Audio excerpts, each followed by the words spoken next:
when he was in the Navy. And I remember this letter. I remember when we got it. But anyhow, I thought we needed it on film. And so you may have heard it before or you may have seen it, but I'll read it. It says, Dear Mom and Dad and kids, how is everyone back home this lovely day? I am just fine, but a little sick from being in Cannes, France. I hate that lousy place. Tell Curly I said thanks for the company.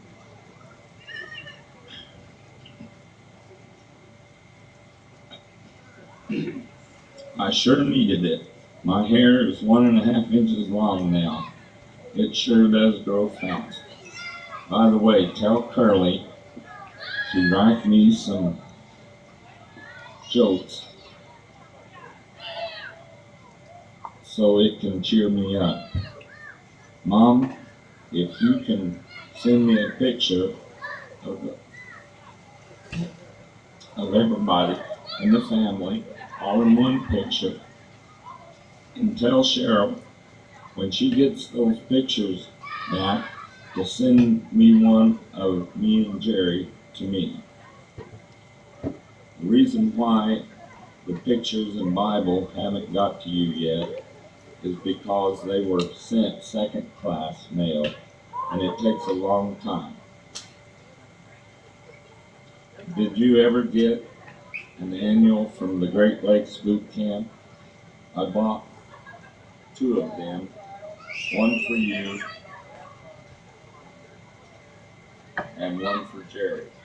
I paid $7 for both of them, $7.20.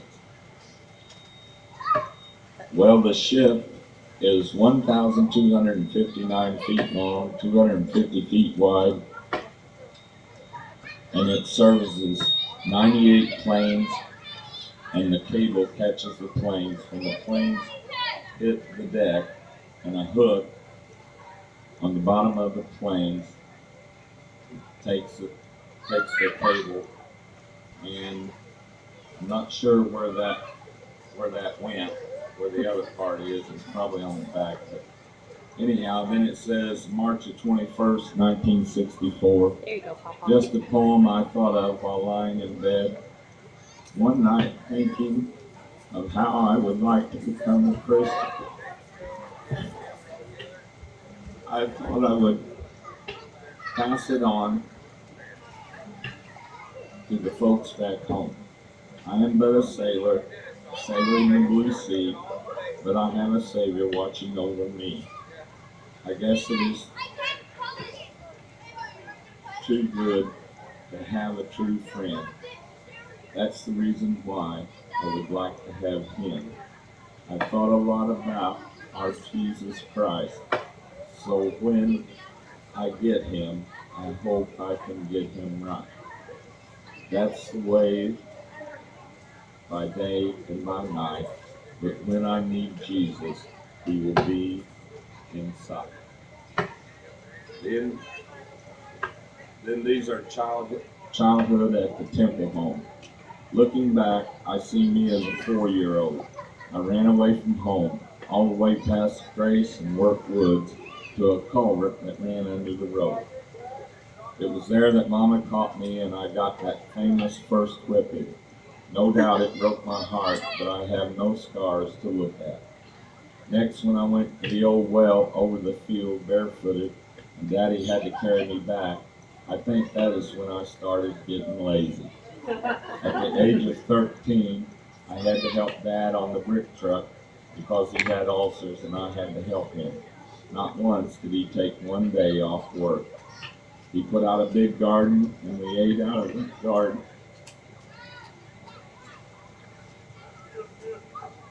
Me, Susie, and Wanda picked berries, 100 quarts, and then they could gel the rest. We never got too many times past 100. I think at the age of 13 to 15, going on the brick truck, I knew I wanted to drive a truck. After the Navy experience, I did start driving the trucks. After a love affair breaking apart, I became a Christian. I went away from God.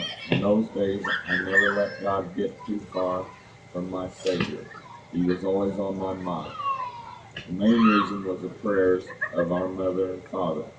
Finally, at the age of 60, I gave the heart God gave me back to Him. I did because Mom and Dad kept me in their prayers. I'm going to tell on me and Tom, when you get old, you really get gripey.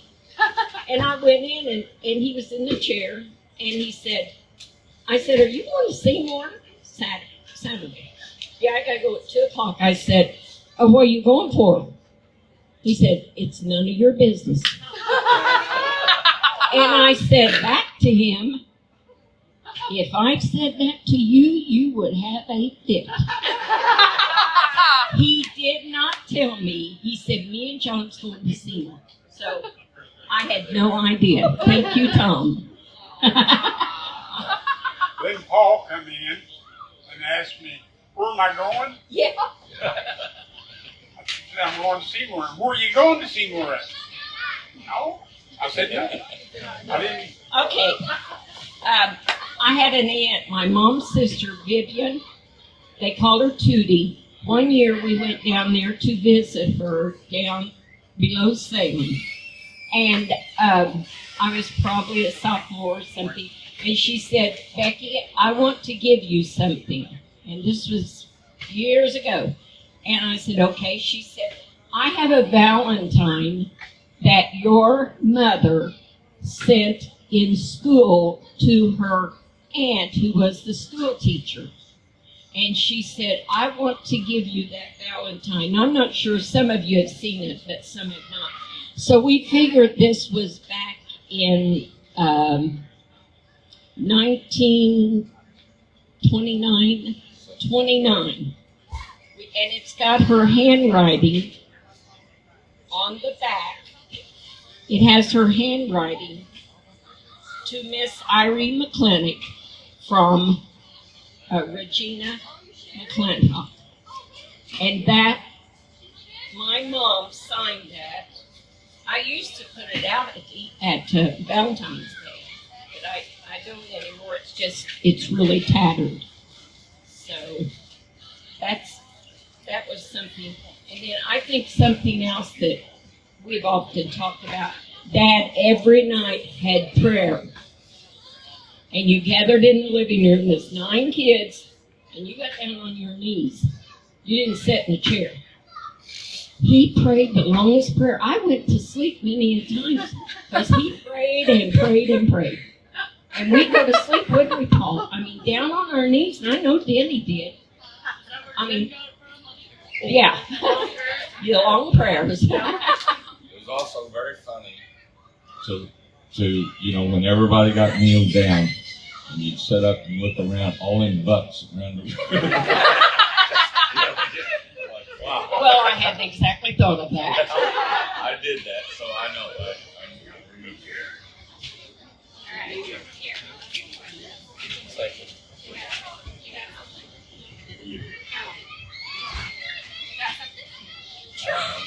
You can stand over there by Denny. Well, I don't have lots of stories, but one thing that I remember the most, and one of the memories I love the most, was when me and Mom would go maybe once every 6 months to Brownstown J.C. food store. And we would come home, and one night we got scared to death, both of us, because up in the sky was this big object just hovering around. Now this was not like high, it was low. And I told Mom, I said, because back in the 60s, UFO was a big thing, and I said, stop the car, I'm getting out. And she stopped the car, and she's like, oh, it's nothing up there, that's just moving because we're moving. Well, we stopped the car, I got out. That crazy big thing hovering around come right down towards, and I was standing there, and Mom's yelling at me, get in, Denny, hurry. And I jumped in the car, and we flew off to home, and that thing just took on straight up in the air.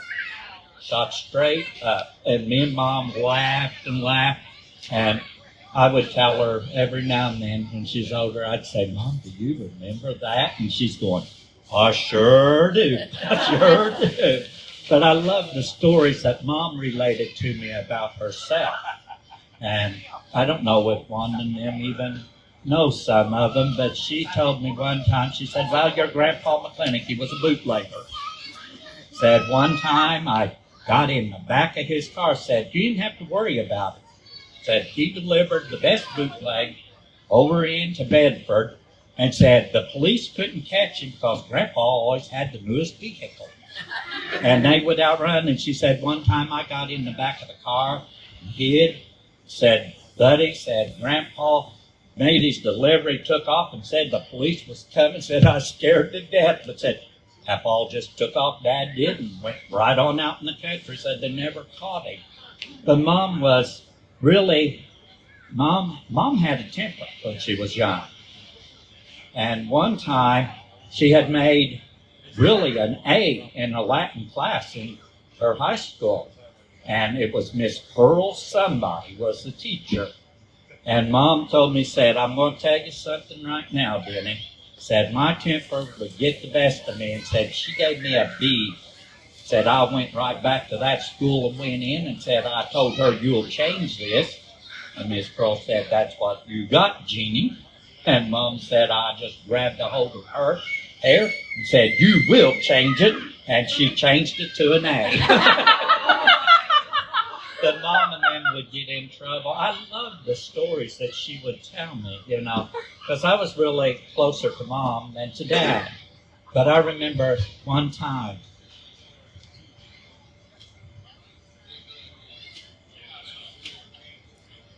it was one of those moments when you really realize what a person who has faith in God is all about. And Dad had cancer.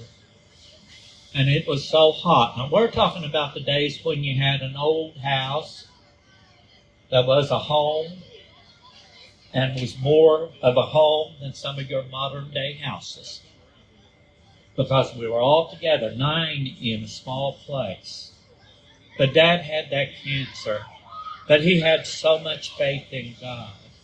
There was no air conditioning. And one night he wanted to sleep on a cot out in the yard.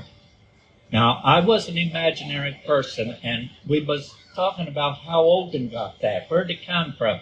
And Charlotte or Wanda or Becky one of them said, well, he got that from you. He's like you. And I'm like, no, he's not. But I realized the other night when he was riding his motorbike around in the yard, he was talking to people, and I remember them doing that. But Dad, he had such a strong faith in God. And he would go to church, even when he couldn't, and lay on a cot. And he believed God would heal him. And God did heal him. The doctors couldn't understand it. But I remember that one night. There was a big 2-story house we had. It looked big to me. Now today, that old house don't look big, but it did back then. There's a huge tree out there, sycamore or tulip tree. And there was a big old plant, and yucca plant. And I picked those things, and I asked Dad, I said, Dad, can I stay out here with you? And he looked at me and he said, well, and I thought he's going to tell me to get inside. He said, yeah. And he talked with me about different things. I remember making an Indian headdress. I was good at it, wasn't I, Paul? Yeah, I could make Indian headdresses. And I played in that yard with bow and arrow made out of sticks. And I wore that hairdress around, and I was just a jumping and a hooping and a hollering. And I heard Dad over there just laughing.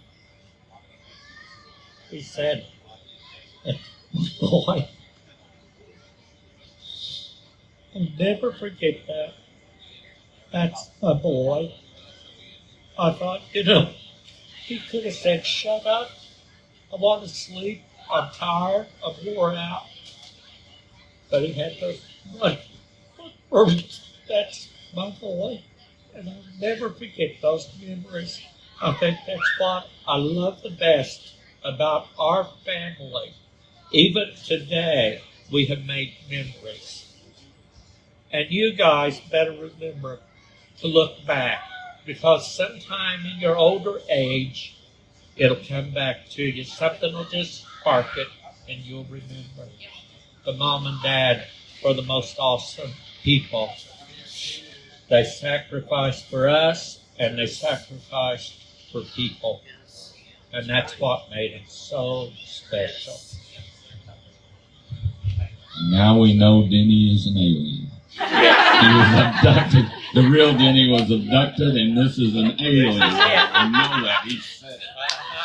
Well, there's a lot to say when there's 9 kids and grandchildren living in one house with their mom, dad, and mom, papa. You couldn't describe them if you had to. They were sent straight from heaven for us. We miscarried the torch of love and remembrance and Jesus in our heart and life. One thing they taught me was to go to church. That's where you receive the blessings. You go to the storehouse. You worship God, Charlotte. You give 10% and then an offering above. And this may sound so weird and so strict to some people today, but we all love God and we give to his cause, places far away that we will never see till in heaven. And the book is open and we are judged and we will see. And we will love and we will all be together again and we will just live for Jesus. I had such good memories of Mommy and Daddy in the big old house down there and the gardens. We had 3. And when I get them from school, they would say, "Are you hungry, Docky?" And I'd say, "No, not really." And they'd say, "Go to the garden, go to one of the gardens, and you'll find the tomatoes are ripe. Just eat, just eat." And we just would go out there with a salt shaker and pepper shaker, and we would just eat and eat. We had laughter in our home. One thing I like to do, because honest to goodness, I could never ever cook. I spent too much time just playing music and studying, So I didn't do that stuff. But Mommy let me set the tablecloth in the dining room, put the forks a certain way, and the knives. And here we're in this old house, more than probably 100 years old. But that was so special to me that today I long for those sweet summer days. And I put the ice in the glasses and set them on the table. And then she would say, "Now go call them for supper." And that's just one part. They gave me music, second to Jesus Christ, the knowledge and a love for him and the need for me to live for him. But they gave me something better too, that not better, but next to it. And it was my music, and I love it. It has done so much for me in my life. Music has, and I like different types of music. I'm not just stuck on one, but I like lots of music. I'm like my daddy said, Ducky, it tells of nature, it tells of the world that God created. So what's wrong with that music? Listen to it. It helps you and makes you happy. And so I did. But my mommy made me a Christmas. Oh, the Christmases in our home were out of this world. They were heaven sent. Paul got a truck one year. We were saying this, Wanda and me, talking about it in Vanessa. And there were 2 dolls under the tree, and there was Susie and Wanda under that tree. And I forget what all they got, but it was special things for Christmas. But she made me a dress. I had to play for the 7th grade choir to sing. And she made me a purple flower, little tiny flowers. Yet to this day, every little baby or girl that I see, I want to look for purple little flowers. They were pointed like this on the hand for the piano. And she said, you won't get red and white or green, but I'm going to make you a purple dress. And I said, good. And then when I got married, she made my wedding gown. She made all the bridesmaids' clothes. She made the little flower girls' clothes. She made veils and hats for for this wedding out here in the country, you know, but she spent endless hours. To this day, that gown is in my closet upstairs, and my kids marvel at it, but they never, they never have just injured or anything. They thought it was real sacred and special that Mammal Temples made that for me. God bless y'all. I thank your wonderful family, and we thank you for coming today. I love all my brothers and sisters, and I will meet them again. I told Teresa when I left her that night, and Jim Deidre was so gracious to take me, and it meant the world to me.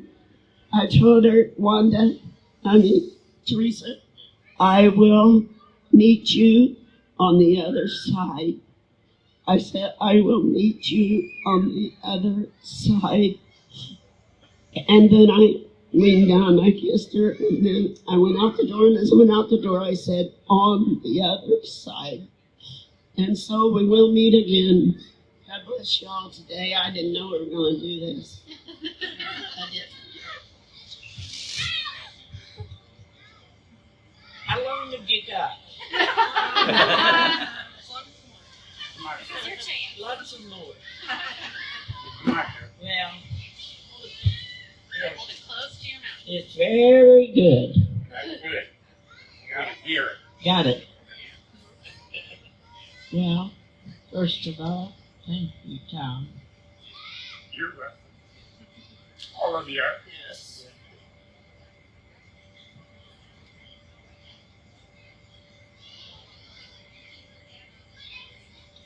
Many comments today. We have the most precious thing here today. We have a family of love, a family that will give you anything they can. And we've been brought up right. We all know right from wrong. We may not all do right, but we all can do wrong too. We know what's right and what's not. But I am grateful for the many memories that we have. And those memories are locked into our heart. I remember Denny running like an Indian. I can remember Jim being the most aggravatingest person that he ever could be. Paul was always the easy-going fellow. Yeah. Really changed. And he could go through the house, and Becky would straighten the rugs out, and he would kick them and tear them up. And Charlotte, she kind of rode it easy, you know. She didn't have to really do the dishes or anything. And that poor old Susie, when they fried up the potatoes for supper, she would hide them skillets in the oven every time. And when Cheryl done the dishes, she knew she was going to find the frying pans in the oven. Yeah. She didn't like it at all. But you know what?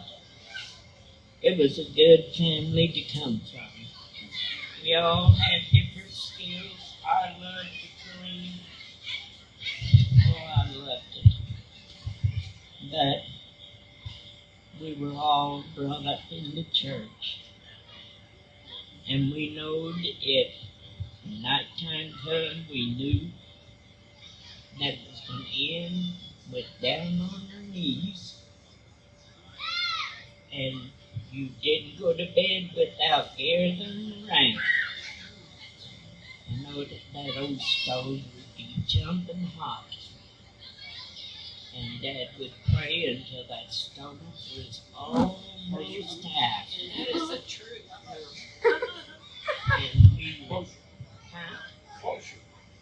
and we would be, some would be almost down to their poor little low ankles, but we made it. And when that amen came, we got up from there and hopped in that bed. And it sounds silly, but I'm glad, I am glad that we are still hanging on. 5 of us. Yeah, 5 of us. And I am very thrilled to say that there's 5 of us Christians and we're on the way to heaven. And that train is pulling in, and it won't be long until we'll all be gone. So, you young people get ready to carry on. Carry it on. Stay with the Lord. That's about all that I can say. But let me tell you something. This is how religious my daddy was. I was out in sin, and my daddy, every time I come home, he'd say, Wanda, when are you going to get back to the Lord? I'd brush him off. I'd say, well, one of these days, Dad. And I just simply hated to get around him, because when you'd tell me that, oh, I'd just get under so much conviction, I just couldn't hardly stand it. And I'd hurry and I'd try to get out of the way, get away from him. And so I'd say, well, whenever, Dad. One day we went over by Timor's, and I didn't want to go with him, because I knew what he's going to do. So I climbed into his old truck, and the floorboard was out. And I thought, well, better to be the Flintstones than not. So got in the truck with him. We went over down the highway and then cut through the country. And he asked me again. I said, oh, I don't know, Dad. I will. But don't put it off too long. So I reared back in the seat and looked out the window, so we wouldn't see him crying. And he started singing. You know what he sang? Home, sweet home. I said, oh, my Lord. And he sang it. You know that song? You know that song? No? Okay, let's sing then. Okay. Walking along life's road one day, I heard a voice so sweetly say, in heaven I'm building you a beautiful, beautiful home. Home, sweet home. Home, sweet home. Where I'll never roam. When I see the lights of that city so bright, my home, sweet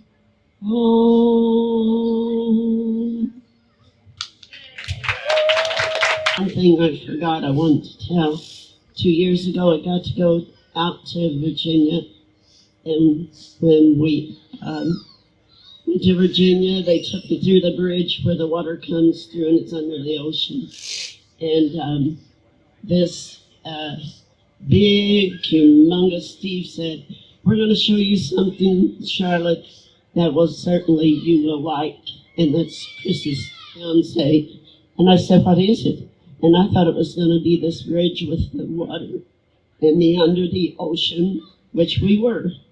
And the water comes down the sides of the walls. And this last time we went this summer, just a few months ago, and I got to go through it again, only I got to go through 4 of them to get to the island, to an island. And anyway, as we got near the ocean where these bridges are, he said to me, he said, "Charlotte, I want you to look over there and see something." And I said, "What is it, Steve?" And he said, "Well," he said, "that is a big ship, isn't it?" And I said, "Yes." And he said, we are now at Norfolk, Virginia. Does that ring a bell? I said, "Oh my goodness," and I cried. I said, "Jim boy, you in Norfolk, Virginia. I love you, Jim, and thank you for serving our country for as much as you did and could. I couldn't live this far away from Haley'sburg." I told him, and I cried, and I just kept talking to Jim. And I said, "I just love this, Steve. It was a great big ship." And he said, "That's where they dock the ships, where your brother comes in." And so if you're ever in Virginia, look for it. Okay? It's great big.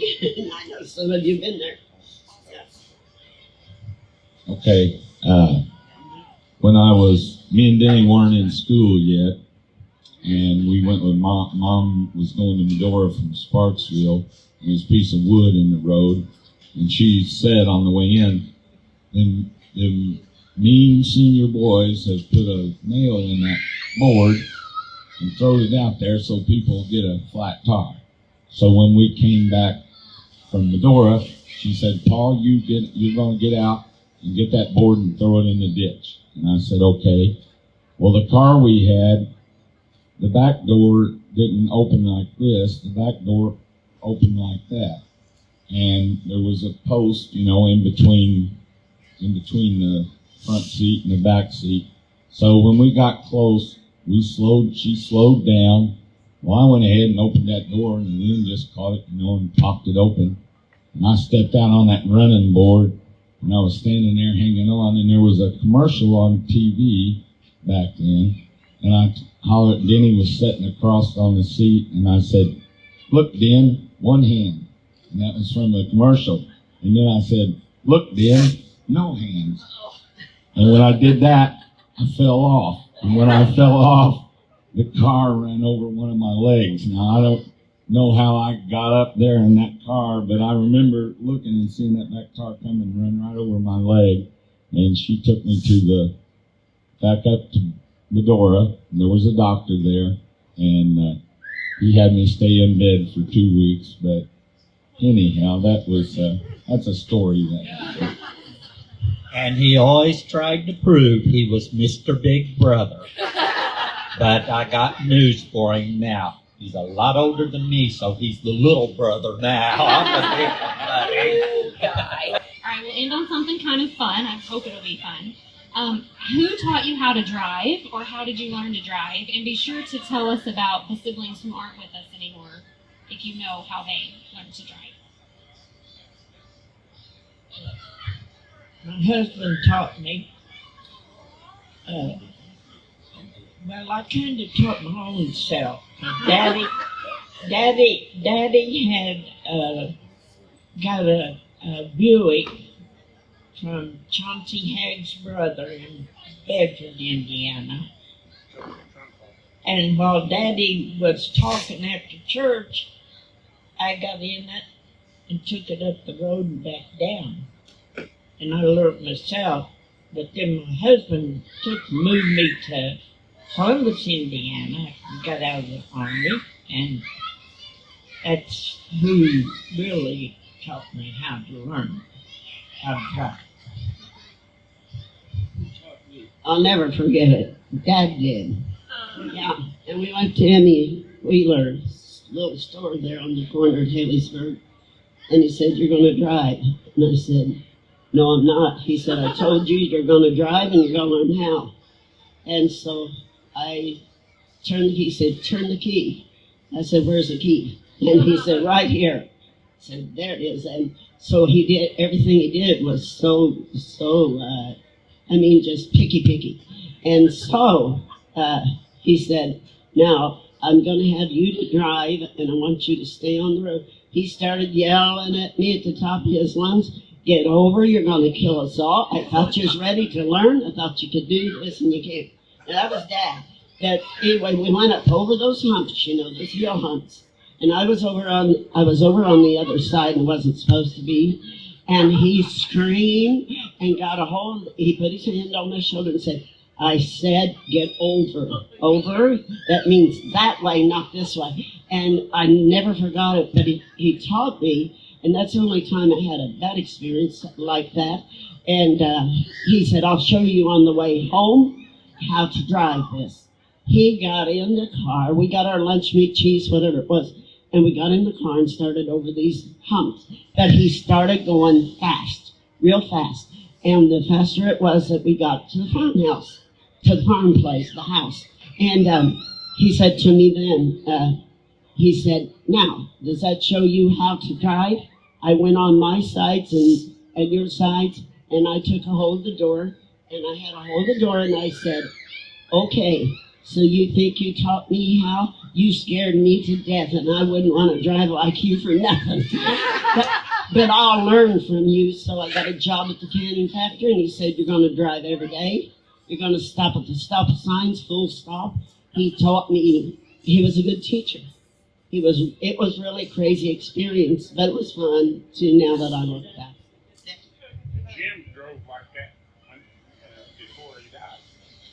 I think we lived in the big yellow house, and I just say, "Dad, can I drive down to the church, the straight church?" Yeah. So he'd let me. So just got in. How old were you?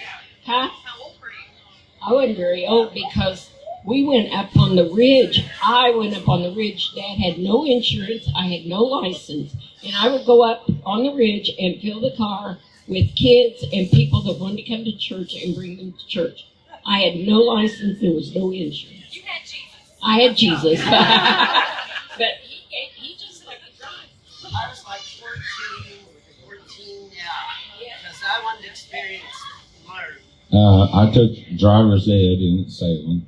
I did that, and yeah, I had to find a way in there, and I had to get back a way. And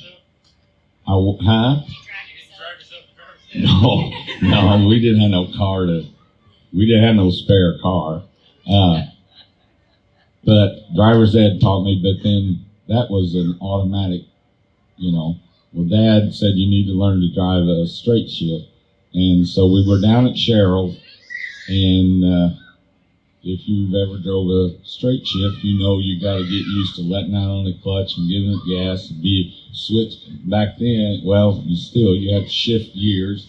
And so I was doing kind of okay, but when we got we lived at the parsonage, and when we got up there, I was messing up big time on that little hill, and I'd switch gears and the car had slowed down, and I was in like second gear, and I was giving it gas, and that car just started jerking like that. And I looked over at Dad, and Dad was sitting there. He had a hold, and he's going like that, and I thought, oh man, this is bad.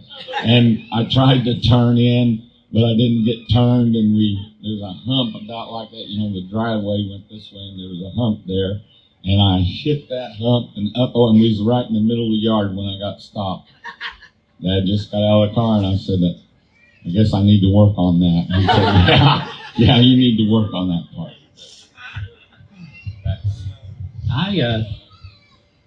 I've been trying to remember. Basically, I rode on Dad's lap a lot and got to steer the car going to Fort Rickman and back from church different times.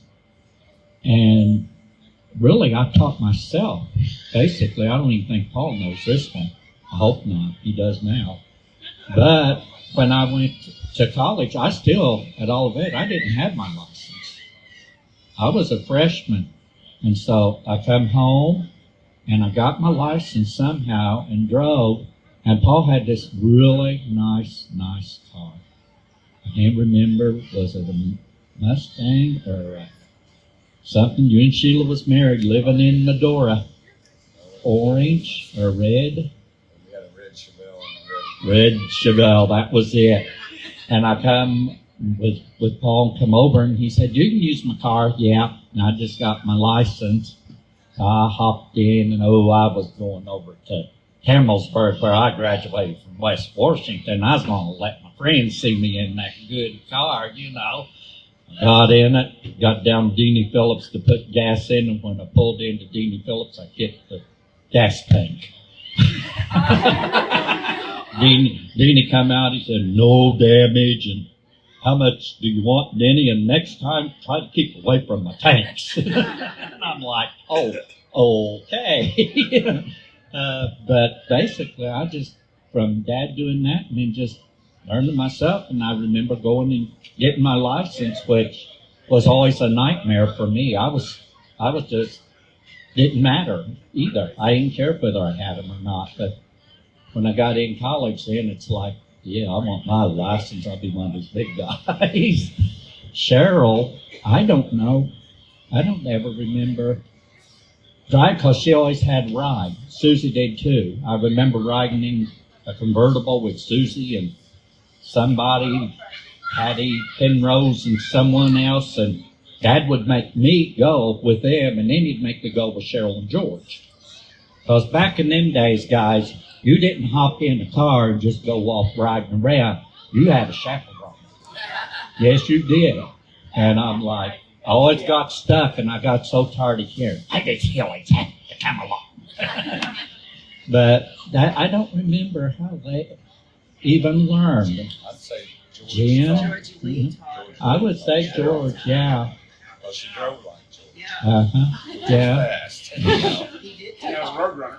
Yeah. Uh-huh. Say that in the mic, Papa. She drove like. I said, George Lee, I'm pretty sure, taught her how to drive because she drove like George, and George drove fast. He had a lead foot. That's what we always say. He had a lead foot. She could shift that 4-speed Roadrunner better than Dad. Yeah, she, Cheryl would take that Roadrunner. She babysitted for Andy. And Andy, of course, there were no car seats. He'd stand up in between the seats. And she'd go into Medora 80 and 90 mile an hour over their mountains. And he would come clear up to the ceiling and bounce down, and he'd holler for her to go faster. yeah. And she did. She ran. Well, thank you guys for sharing those stories, and it's about time for the ice cream.